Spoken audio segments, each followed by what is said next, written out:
I welcome you all for the today's session. Today, we will try to focus on the protection mechanisms. See, you take any security control, they are mainly focused on the protecting. So, if you want to have a security control to be placed to protect your critical resource or system, or let it be any security control you take, they tend to follow these protection mechanisms in general. But of course, not all security controls may rely on these mechanisms because some controls will focus on the other aspects which are not focusing or tend to only to the protection, but they also focus on the availability of aspects. So in those cases, these security controls may not follow these protection mechanisms. But in broad level, these are the major protection mechanisms one should must aware how they are going to implement as part of those controls. Broadly, these protection mechanisms are categorized into four types. The first one is defense in depth. Layered security approach. The defense in depth is trying to follow the concept of layered security concepts. The abstraction, the name itself will says that abstraction try to simplifies and it makes the security controls easily applying because the abstraction means hiding the irrelevant things such that and grouping all similar kind of objects together such that managing the access of those objects can be made easily. And the data hiding, it is a general practice. If I don't want sensitive information to be exposed to an unauthorized person, then I will follow the principle of data hiding. The main intention of data hiding is concealing sensitive information.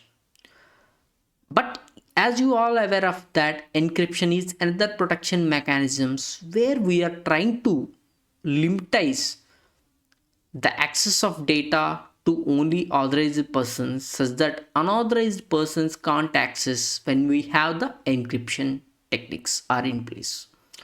So these are the broader protection mechanisms. Today's session I would like to focus on the defense in depth.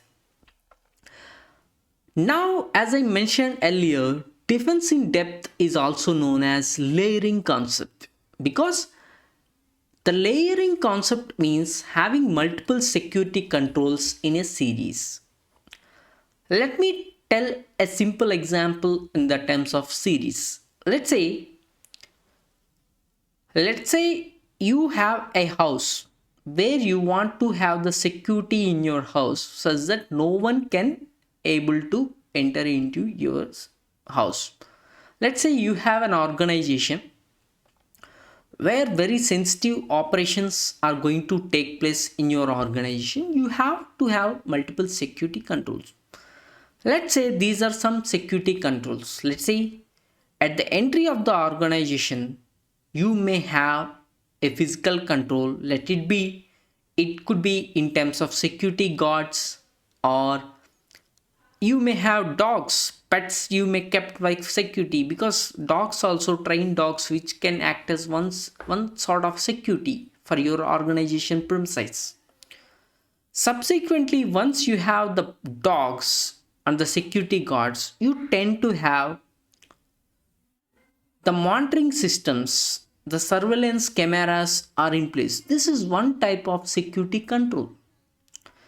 Subsequently, you may have access to the premises based on biometric authentication. This is another security control. If you see, the series of controls are trying to ensure the safety and security of the organization.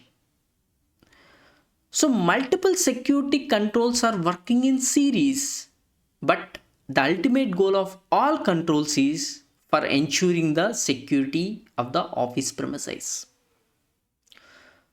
But the main beauty of this defense in depth in series is to does not we should have a single point of failure. If you see, no single control can mitigate all threats, right? It is evident that one can't do all aspects. So definitely there are different controls. The different controls, the way it will, the different controls way they will implement will change. But the ultimate idea of these different controls is to have the proper defense in place. So multi-layered approach ensures the continued protection. It prevents system or data exposure if one control fails, right? As we all had seen this example, let's say dogs are there, camera systems is there, security guards. So these all controls, let's say one defense has somewhere compromised, the other defense is still in place for the protection and security of the system. So these layer security can be implemented in two ways. One is series, another one is parallel. So series configuration means linear enforcement. Each control will try to scan everyone who goes this control and evaluate and try to defend if some threat is trying to get inside. And another benefit of series control is failure of one control does not impact the overall security of the system. As we already aware of that, there are multiple controls who are trying to protect a single system.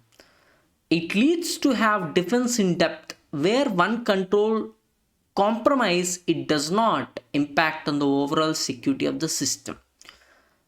Since all controls are trying to have single motto, let's say scanning, evaluating and mitigate. So it seems the redundancy of controls exist.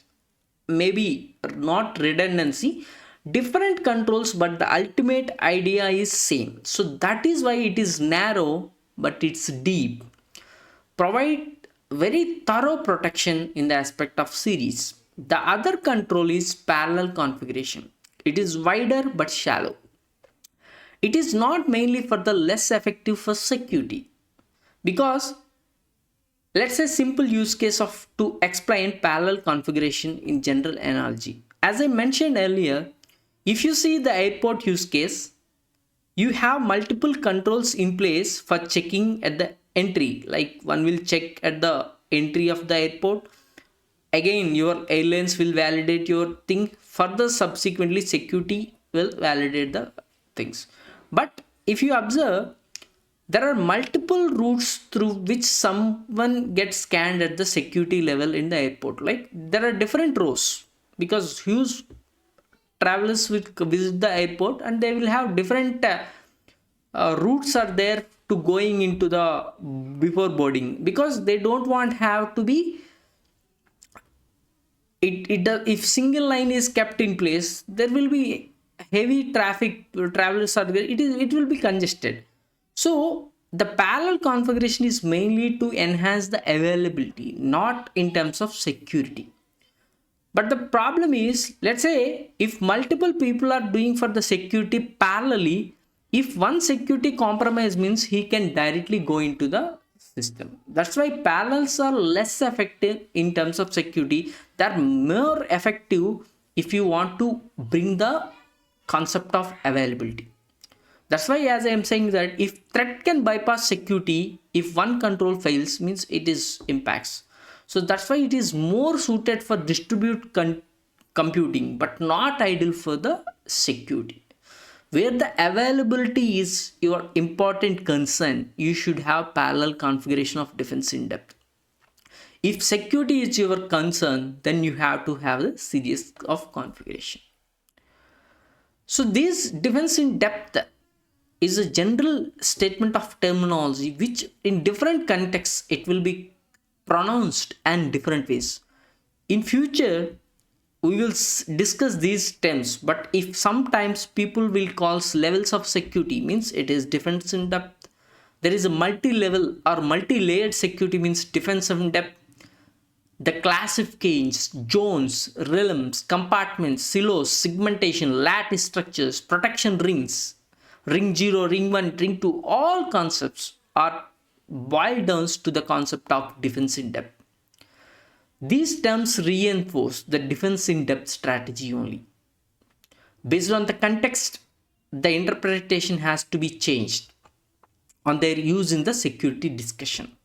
So whenever you encounter these steps, these terminology in the some context in your day-to-day life, in the implementation of the security, means it is boiling down to the defense in depth.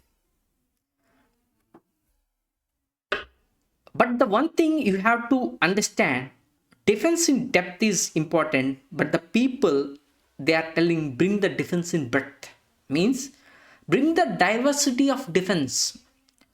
Don't have defense in depth implemented by a single vendor. Let's say that you have multiple controls, but all controls are being placed with a single vendor, then it is a problem. Let's say you have a control developed core, which same control code is used across different layers. If one place this control compromise, it will impact other places also, because it is a redundant of control. That's why I'm saying that don't bring the redundancy, eliminate redundancy, but the ultimate goal of these controls for single cause, but they should be different vendor specific. Don't rely on one vendor. So reduce the risk of vulnerability affecting multiple layers, but by having the defense in breadth means choose different variants of vendors specific controls to be in place.